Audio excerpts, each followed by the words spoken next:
Great to meet you. Thank you so much for taking a minute after the program today. I appreciate it. I appreciate it. Thank you for having me. Yes, sir. So let's begin our journey with this. I always start with this question because we just haven't talked about it enough. 6 years ago, the pandemic changed humanity, changed all of us. How did you get through that era, and how has it changed the way that you work and live today?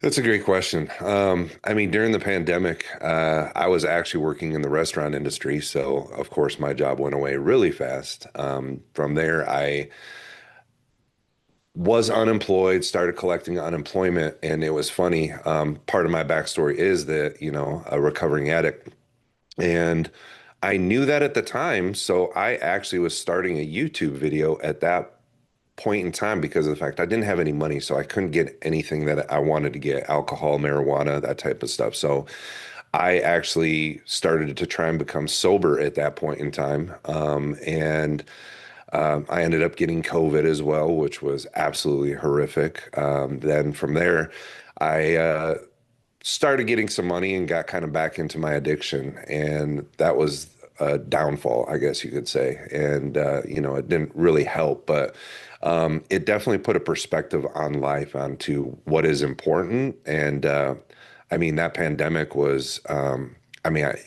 it altered all of our lives. So it was definitely a huge thing or happening that pushed me forward into where I am now. So I'm definitely grateful for it. That's for sure. So let's get into your life as a life coach and the sobriety. I want to begin with this. If I put you in front of a bunch of 12-year-olds right now at career day, and one of the kids wants to know what you do for a living, how do you synthesize that and make it make sense to them? That is a great question. So, when it comes to life coaching, I mean, it's just such a broad or general statement when it comes to that. It's basically somebody that helps you solve a problem. And that problem can be anything from the way you think to something that you want to change about yourself to something that you want to achieve. So a life coach is really there for you as backup in order for you to make the necessary changes to see where or to point you out in that direction or move forward in life. That would be probably the easiest way to put it. So what did you want to be when you were a kid? What was your dream gig? A Disney artist, believe it or not. Right on. Yeah, so I was really good at art and something I wanted to do, but it was just something that, I guess I lost the passion for it, I guess you could say. I went to Disney a few years ago and I was reading a book about because Walt Disney's from Marceline, north of Kansas City, and he Yeah. went to the Art Institute here. And I saw his desk out there and he wrote his name, Walt. And I think maybe he did it in his signature. But anyway, it's weird to think there was a lot. We had this place called Electric Park here, and it was an amusement park. And there was fountains because we're known as the city of fountains, and there was lights and he used that as the archetype when he went out to set it up. So I always feel it's weird when I hear Disney, this global behemoth, all began in Marceline, Missouri, and he breezed through here and then went to California, and that was it. Humble beginnings. We all have them, I believe, right? Absolutely, man. Absolutely. So let's get into your humble beginnings. Take me back to your roots between, this is the eternal argument of addiction. Is it something that's kind of woven into our DNA, or is it something that is a part of being in this lunatic world we live in, of coping and all of that? So my question to you is, you finally got to the place where you're sober, you're teaching people how to do that. It takes a lot of courage and strength. So take me back to your beginnings. How did this journey begin and allow you to find this strength now in life? So, I've always been an addict, and honestly, I believe that everyone is an addict in some way, shape, or form. That, we're all addicted to something, and that could be either good or bad. I don't care if it's, working out or if it's binge watching Netflix or whatever the case may be. We're all addicted to something, our phones, food, whatever. Um, but in the beginning, I started to realize I had a problem after my car accident. I was being prescribed Vicodin like it was candy, M&Ms, and I was pretty much taking them like that as well too. So I started to pop them per the prescription, and then in time I started or abusing them. That's the best way of putting it. And next thing I know, I was addicted. And I remember sitting there one day realizing for lunchtime that I'm like, ooh, it's lunchtime. I can't wait because I'm going to be able to take my Vicodin. And it was at that moment that I realized, like, hey, I think I have a problem. And I went home that day and I gave him to my mom and I said, hey, I'm like, I'm addicted to this. You need to, flush them down the toilet or whatever, which she did. And, you know, uh, coming to fruition, and knowing that I had a problem, it didn't stop me because then, I was about 20 and a half and then started drinking. And next thing I know, I was an alcoholic. And that just led me down a very dark path to where, uh, you know, I, uh, I was drinking every day. And I love the fact that you also brought up the fact when it comes to addiction that people say, it's genetic and that's the thing too. Alcoholism runs in my family, but they say it's a disease and everything else. And, I do believe a lot of that is true, but what a lot of people don't realize is that addiction also stems from, I believe that how we handle situations or our past, because just about everybody in this world has had some sort of traumatic experience in their past. And that trauma is something that we can't get over. So we try and, put a band-aid over it or drink ourselves or smoke ourselves, whatever the case may be, in order to like help us cope with that. Yeah. I have a jazz radio show, and Charlie Parker is the native son of Kansas City, one of the most famous musicians ever. And in his biography, the way that he got onto the dope and everything that he was doing, he got in a car accident and he got on morphine, and the morphine led to heroin and all these other things. So when I think about that scenario that you're talking about, where it's like it may not have even become a part of your radar, but there was a medical malady that needed numbing, and then it just went from there. Absolutely. Yeah. Yeah. Yeah. It was pretty bad. I know that that opened a big door for me. So yeah, I can definitely relate to that one. Do you ever have any kind of fever dream where you think, man, if that didn't happen and I didn't have that access to that Vicodin, does that ever go through your head? So I love that you asked that question because I think that there's just so much depth in there. If I was to say I'm suicidal right now, or if I'm not happy with my life, or I don't love myself at the moment, then yes, I'm going to have those regrets by all means. But if I'm happy with my life right now and happy with who I am and I love myself, then I should have no regrets, which I don't. And it's taken me a long time to come to this because, if I have any of those regrets, then I'm not okay with my past. And I've come to terms that with my past, all the good and the bad, it had to happen for a reason. And everything happened for that reason in order to lead me up to today where I am right here, right now with you talking on this wonderful show. So without that, like I would not be the man I am today. So no, I I love the fact that I went through what I went through because if not, I wouldn't be here with you today because I'd probably be dead or something else. Well, and the beauty of what you're doing too is that you're inspiring people with your story. And I think about 3 years ago, I got reached out by Steven Adler was the original drummer for Guns N' Roses, and his mom All reached right. out to me, said, "Hey, I wrote a book on my son. Can you read it and would you interview him?" And I was like, "Absolutely." And I remember going through that book, and it was unreal. Like he was in the room when Nikki Sixx died from Motley Crue. He was the one that had to revive him. Like all of these harrowing stories, but he's sober now. He's clean. He got out of it. And the reason why I bring this up is that no matter how long and how horrific it is, everybody out there like you and Adler and all these other people are testaments to the fact that this is something in your lifetime that can be kicked, and your life can get better and you can move on and heal. And I think that's the beauty of this process, is that you're just continuing a baton to people that you don't even know, you may never meet, but you've Yeah. had an effect.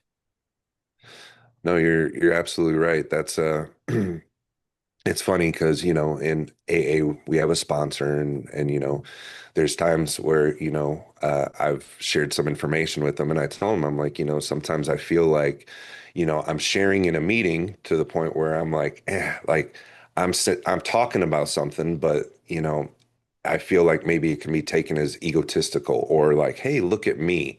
Like, look what I've done or whatever the case may be. And he's like, yeah, he goes, I can understand that. But he goes, is that where you're coming from? He goes, because if you're doing it to brag, to share or talk to people about that, then yeah, that's exactly where it's coming from. Because, but if you're sitting there talking or sharing your story in a way that you want to help people, or maybe one person can learn something from that, he goes, it's a completely different story. So, it's all about perception. So I had to really look at how I shared my story because it was never the fact that I wanted to say, "Hey, look at what I can do." Yeah, yeah, Hey, yeah, it yeah. was more along the lines of, who can I help? And that is truly like who I am today. Like, I believe Gandhi said, in order to find yourself, you must lose yourself in the service of others. And I Yeah. so believe that.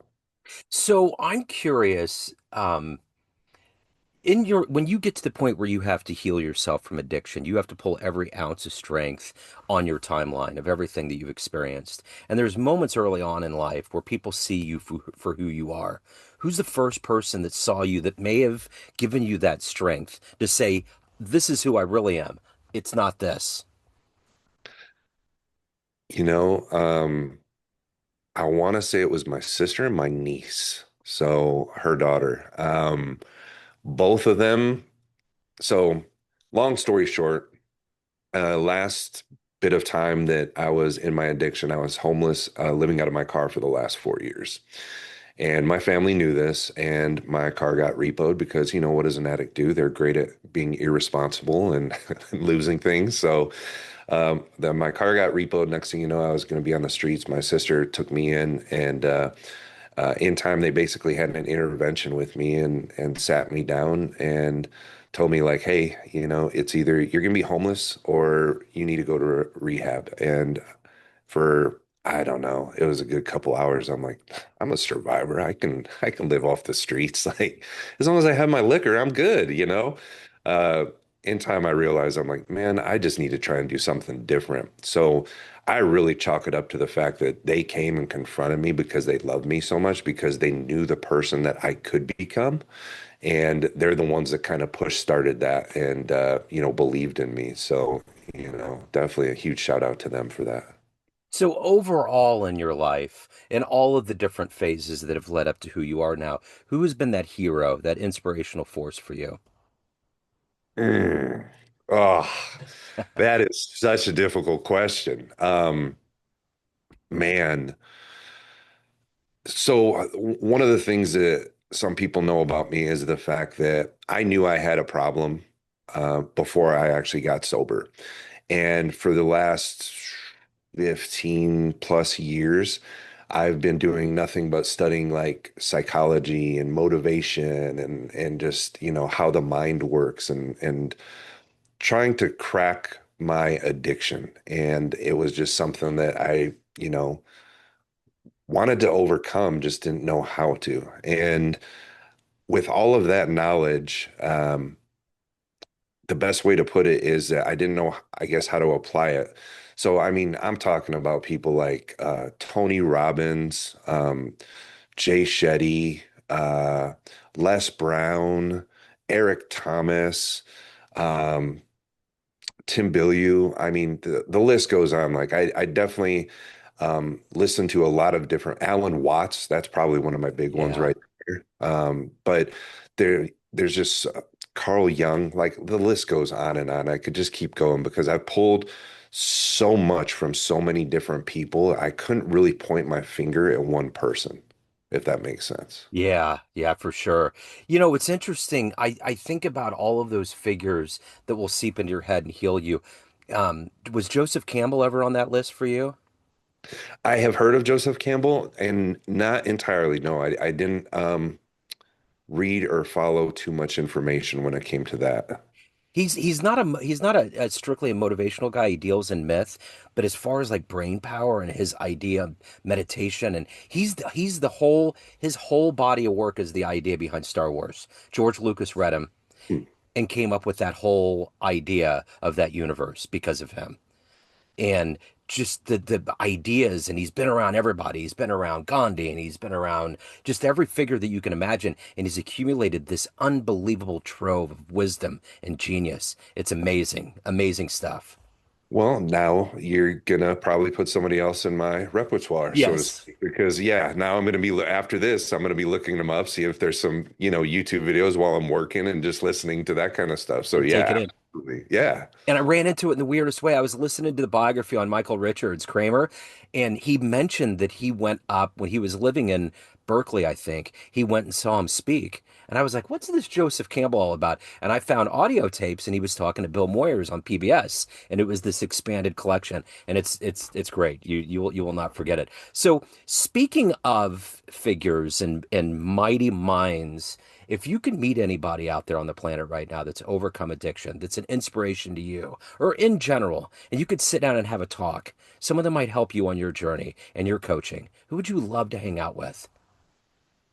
Oh, that is an unexpected question for sure. Great question though. Man, like I said, I believe that everybody has had some sort of addiction. Like not saying this individual, but I know that like Tony Robbins had a very traumatic childhood, and people don't even realize that you can be addicted to negative emotions. And if you've heard some of his backstory, you could see how he could have been addicted to negative emotions. But for the for the most part, like man, there's just so many people out there that like. Um, I mean, I know this sounds so cheesy, but Eminem would be probably one of them, Yeah. just knowing his backstory, where he came from, his mindset and how long he's been sober. Like I know, I can't even remember. He's like 15, 18 years, something like that. Like it's Wow. crazy. So somebody like him, I would say, just to pick his brain and stuff, just to kind of, I don't know. I definitely wouldn't mind having a conversation with him. He has to be one of the more intriguing figures that have come out of the timeline of the Gen X thing. I mean, he entered a world where there was, I mean, you had Vanilla Ice, but that was so vanilla, so to speak, right? I mean, it wasn't even really a real shot. Night and day difference right there. Sorry. Totally. So Eminem really was kind of that figure, and I always love those viral clips where he comes out on stage, and all of these moguls that have been in, between R&B and rap and Motown and all that are like, what? Who is that? I mean, it's like he just had this allure, but he carries himself well. He's very vocal right now about the clown show we're living through. There's a lot of things that I think he's doing really good for humanity. I mean, even after his career, like I mean, which is still going, but he's just Yeah. vocal. But anyways, so let me ask you this: at the end of the day, I would imagine at some point when you wake up every day, the idea of sobriety is going to be in there about holding it together, keeping this going. What do you think about first thing in the morning that gives you this energy to not only stay sober, but to keep those demons away, and but to also help the clients and to get them to a better place? So, I think everybody wakes up in the morning. A lot of people don't even realize that the most important times is the first 20 minutes when you wake up and the 20 minutes before you go to sleep, because our brains are actually in a very um, sensitive state to where information that is pulled in can really affect us. Basically, we're in the theta state when it comes to brain waves. Don't want to get too in depth in that, but basically, what it boils down to is the fact that we're very susceptible to whatever our thoughts are at that moment. So, I'll give you an example. You get out of bed. We've all kind of done something along those lines. We stub our toe, and what do we say? Son of a, and Yeah. start cursing. And next thing you know, we're just telling our mind's telling us, like, oh my God, it's going to be a miserable, awful day. And then we're going down that path because guess what? That's what our mind's looking for. And that's exactly what we're doing because our mind's going to ensure we're going to have a crappy day just because we stubbed our toe. So the first thing that I do when I wake up in the morning is I say my prayers. I still do that to this day. And I start my prayers with the same three things. Thank you for this day. Thank you for my life. And thank you for my sobriety. And then after that, I still go into more gratitudes because I'm thankful for having a bed that I sleep in, a roof over my head, air conditioning, just some of the things that people or that we take for granted that we don't really think about. And I want to make sure I'm reminding myself of this because, gratitude equals attitude. And, if we're thankful for what we have, then that's just not gonna, it's just gonna pour out onto others, is the best way to put it. Yeah. So let's say you have a dream tonight. You run into the 18-year-old version of you and you walk into a room and there's a film projector and you're your age and state now. You click play and it's a 60-second highlight reel of your life. What you've overcome, where you've gone, where you're at now. Would that young version of you believe that you lived this life? You know, um, I want to say probably not. No. You know, like if I truly think about it, that 18-year-old version of myself was, yeah, I had such huge expectations when it comes to how my life should be, Yeah. and it hasn't turned out anything like that. And I'm, again, very happy and grateful for it. But like just how I thought my life would be at this age is completely different. So I'm sure that there would be some shock there, like, whoa, what the, What what? happened? Yeah, like, what's going on? What Yeah. did you do? Like, oh my gosh. Like, So would you have any advice for that young version? yeah, I mean, now we're talking about the butterfly effect and a whole bunch of other stuff. Well, Like, yeah, we don't want to make this the Back to the Future sports right, book. right. Yeah, no, and I think that's my point is with what I kind of stated before is the fact of, I'm happy with where my life is and I wouldn't want to change anything because, we've all seen those movies where that one person or in the movie the guy is like, "Oh my goodness, if I would have made that final shot in the big game, my life would have been completely different." And then some, fairy godmother comes and sprinkles a little pixie dust on him and that happens and the next thing you know he's in this new life and he hates it completely and he realizes that the best thing for him was to miss that shot because that's the life he loved. Yep. So, kind of reminding myself of these types of, stories and everything, I would give myself like, hey, just do what you're gonna do. Like, don't second guess anything. Yep. Well, it's kind of like I was asking you about the Vicodin. Like, if you didn't get injured, but that's a part of your journey, you wouldn't Yeah. be here right now if that didn't happen. So, when you look at that 60-second highlight reel, what are you the proudest of? What are you the happiest about? Mm, so many different things, but some of the things that I would say that like I know that I these were the most challenging for me. And, one of them was overcoming my greatest fear, and that was actually fighting. I was scared to death of physically fighting. Like, no problems with, confrontation when it comes to an argument, but like a physical confrontation scared the hell out of me. And I started actually learning martial arts, learned over like 6 different styles, and I actually started to cage fight. So that was actually a huge accomplishment for me because I was getting over my fear. Another one, like these would probably be the biggest two. The other one was when I was 18, I was hit head on by a diesel and pronounced dead on the scene of a car accident, had over 20 some titanium screws in me and like 6 metal plates. And, you know, being told that I wouldn't be able to walk for a year and being able to walk in 2.5 months and being told that I would need knee replacements by the time I'm 40 and like all these negative things. And none of that's happened. Like I'm coming close to 50 now and my knees are fine. And, just overcoming those obstacles just helped me grow and become a better person. Did you have that warm light experience? Did you enter some other realm? I really wish I could say yes. When I was pronounced dead on the scene, I do remember this to where um, I woke up and there was a blanket on me and I was moaning really loudly. And I heard the firefighter say, "He's alive, he's alive." So I don't know if they were waiting for a coroner, which I'm pretty sure they were in order to pronounce me dead or whatever the case may be. And they realized that I was alive, and then after that, they started to cut me out with the jaws of life. So yeah, Wow.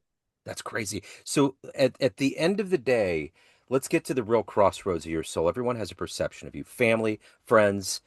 clients, everyone that knows you, but you run the show. What's your perception of you? Who do you think you are? You know, that is always a difficult question because, it's almost like the Chinese Confucius riddle, who are you? Yeah. Yeah. Like, oh, I'm Dave. Well, I'm not talking about your name. Oh, well, I'm a kind person. I'm not talking about your characteristics you have, it can go really in depth. So, the perception that I have on me is forever changing, change is inevitable, growth is optional. And that is something that I truly believe that I'm always trying to grow and become a better person. And, I'm not worried about happiness as much as I am with peace or completeness, fullness, I guess you could say. Like, I want to be okay with even when I'm having, like, I already know bad days are going to come, stressful moments, but it's how I handle those days and how I handle those situations is what truly matters. Because if I have those days being, a recovering addict, I could easily go back to the old way of thinking and immediately pick up a bottle and go down a very dark rabbit hole or grave.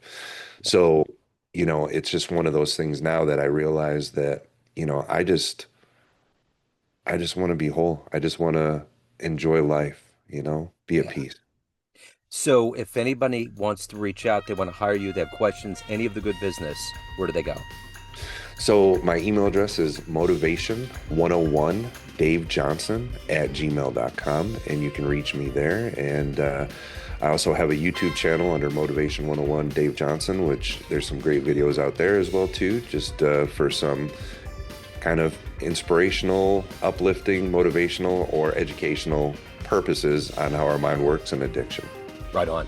Dave, this has been great. Thank you, man. Thank you so much for your story. Thank you for your time. Best of luck with everything. Joe, it has been a privilege. Thank you, sir.